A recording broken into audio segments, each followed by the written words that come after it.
My name is Ken Gormley. I am the Dean at Duquesne Law School in Pittsburgh, and my book is The Death of American Virtue, Clinton versus Starr. I begin in Arkansas with the Whitewater scandal that began when President Clinton was at the time the young Attorney General, and he and Hillary invest in this piece of property along the White River, where I went fishing with one of Clinton's childhood friends to describe this scene. And then as soon as the Clintons moved to Washington, the Whitewater scandal comes back to life. And then shortly after that, Vince Foster commits suicide, and there are conspiracy theories that someone's hiding information having to do with Whitewater. And then Paula Jones files her sexual harassment lawsuit against Clinton, and people start connecting dots that don't connect, and that later morphs into the Monica Lewinsky investigation years later and leads to the second impeachment trial of an American president in our history. Now, is it true that Whitewater was much ado about nothing?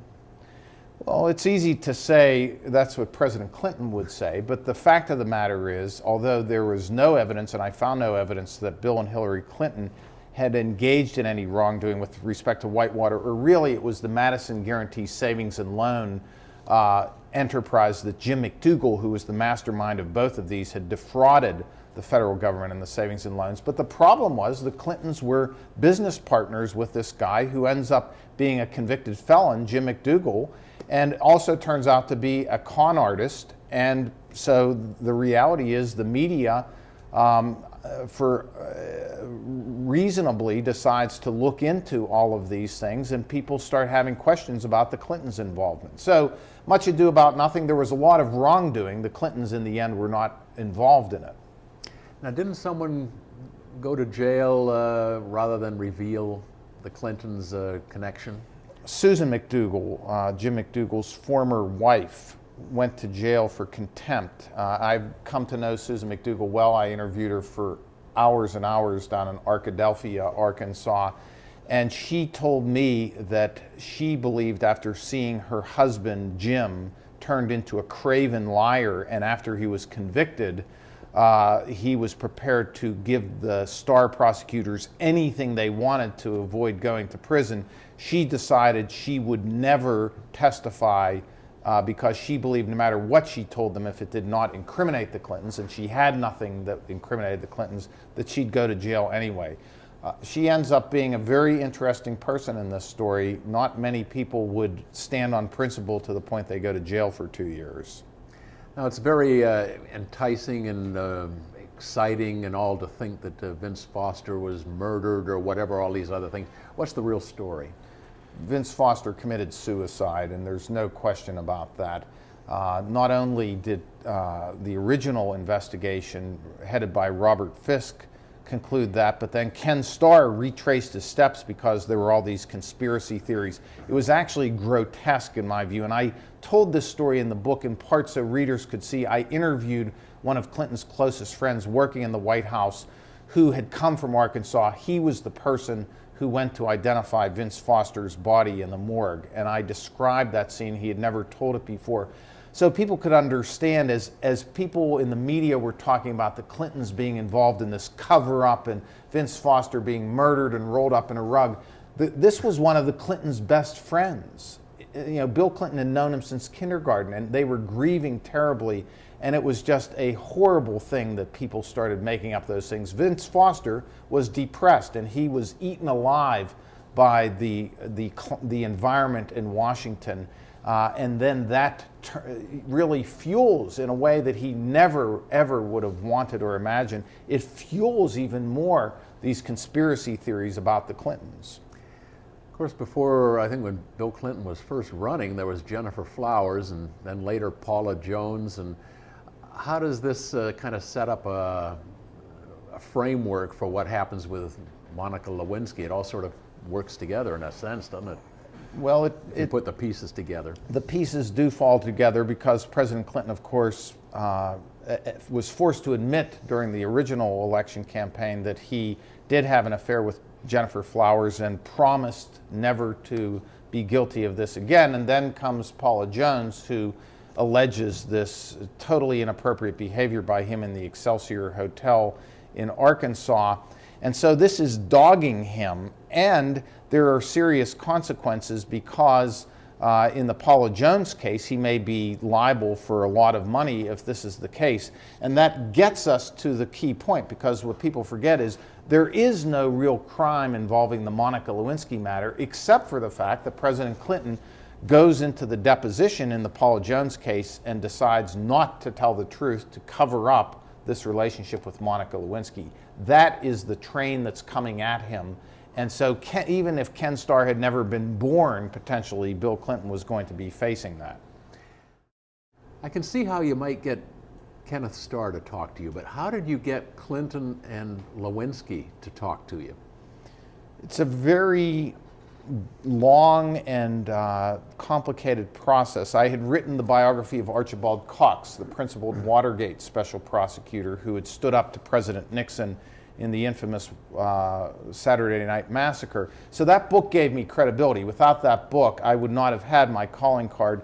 A lot of people involved in Watergate then played roles in the Clinton scandals, but a lot of it is built upon trust. I had done a lot of writing during these episodes because I was viewed as an expert on special prosecutors. I tended to write things that were favorable to President Clinton because I didn't think this was an impeachable offense, but I always showed great respect for Ken Starr. He was a former federal judge, former Solicitor General. I did not paint him out as someone with horns coming out of his head. And so I worked as hard as I could to come down the middle on this, and in the end, fortunately, both sides trusted me. They knew someone had to write this book, and I guess who else but a somewhat obscure law professor from Pittsburgh who looks like he isn't going to create any new trouble.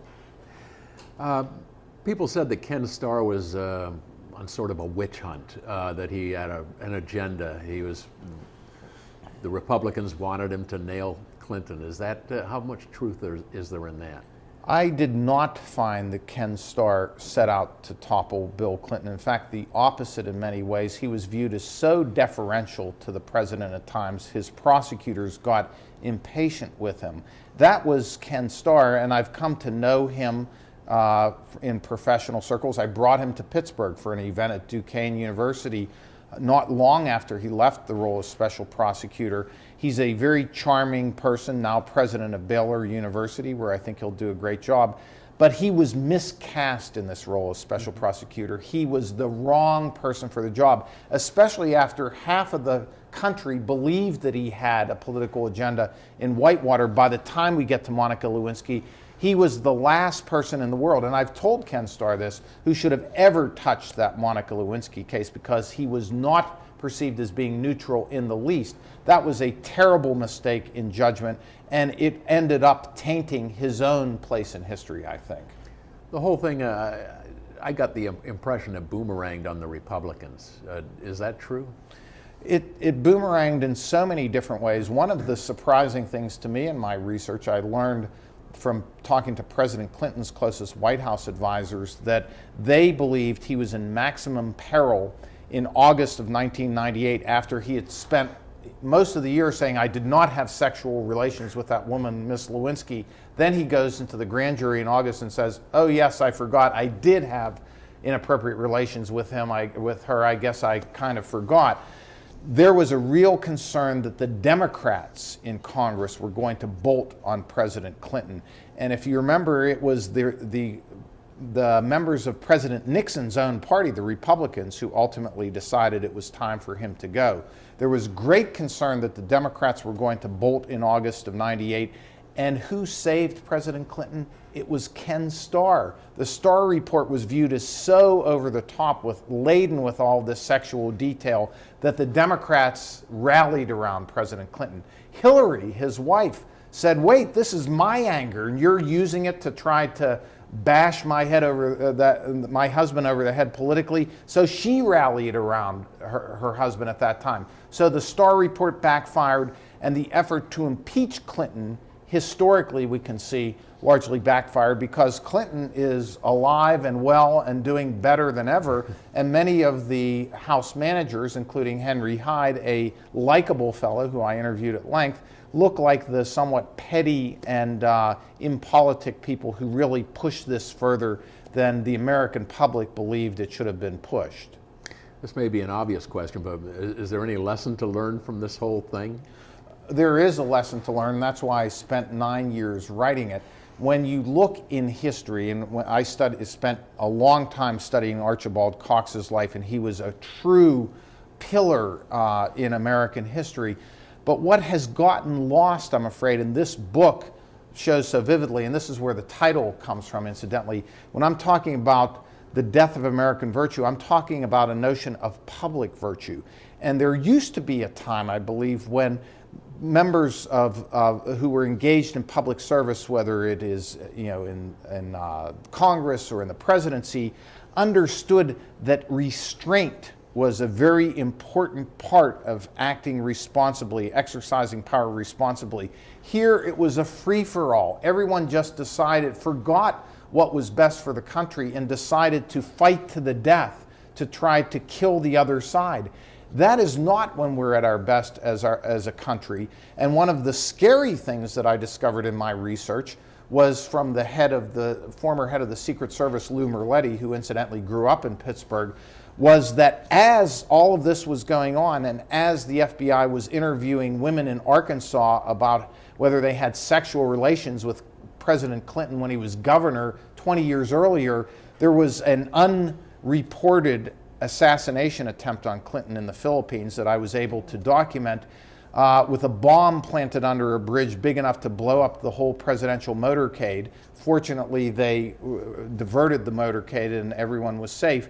That bomb was planted there by a little-known terrorist at the time named Osama bin Laden. So this was what was going on outside and inside our country as we were obsessed with this as a country, with all of this, these sexual relations of everyone. We all, and I'm not saying that it's Bill Clinton or Ken Starr, it's all of us have to look in the mirror and examine that and recognize that we all bear fault for what happened here. That's fascinating. Do you have any future books coming in your mind, working on? I think if I even contemplate another book at this point, my wife would shoot me dead, since I have 9 years worth of chores backlogged for a while. But the important thing is to find a great story, and this story is one that people will be studying at places like the Heinz History Center and the Smithsonian and the Library of Congress for the next 100 years. It's very important to get these right, and I tried as hard as I could to get this story right.